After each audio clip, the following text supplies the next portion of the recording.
Det nyetablerede netværk RFID i Danmark vil gøre Danmark førende inden for RFID-teknologi. Initiativet blev skudt i gang med en heldagskonference den 3. maj 2011 på IT-universitetet i København. Henrik Brandenborg Granau, der har stiftet det nye danske netværk med opbakning fra AIM Danmark og Dansk Industri E-Tech, vurderer, at i næsten ligegyldigt hvilken branche vi ser på i Danmark, så er der et stort potentiale ved at indføre RFID-teknologi. Mange kender slet ikke mulighederne eller tror, at det er en fremtidig teknologi, der endnu har mange børnesygdomme. I praksis er der dog allerede i dag mange danske virksomheder, der dagligt opnår økonomiske fordele ved anvendelse af teknologien. Dette blev illustreret på konferencen ved præsentationer fra en lang række danske virksomheder, der i dag anvender RFID-teknologi. Formålet med netværket er at være samlende for alle danske RFID-aktiviteter og at forbedre den danske konkurrenceevne gennem udvikling og implementering af RFID-teknologi.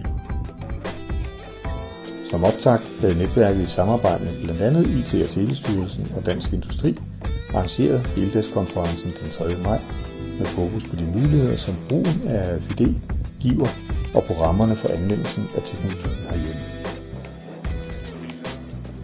Konferencen tog sit afsæt i en henstilling fra EU-kommissionen til medlemslandene fra maj 2009, der omhandler de potentielle fordele i RFID-teknologien og behovet for at fastsætte principper for beskyttelse af privatlivets fred i systemer, der anvender RFID.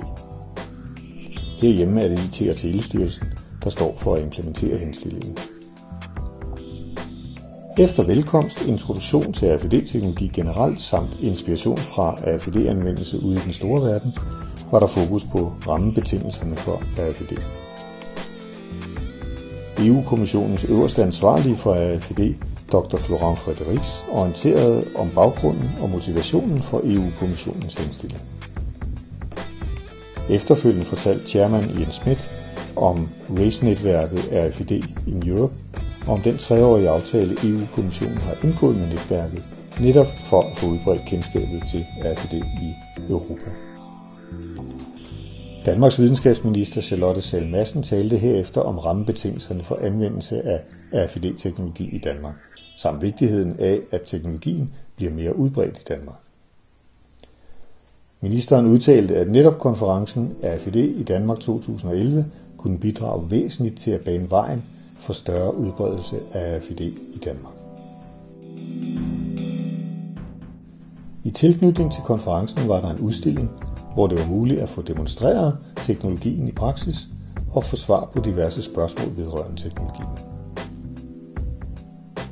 Før frokost blev 2 store RFID-projekter præsenteret i plenum.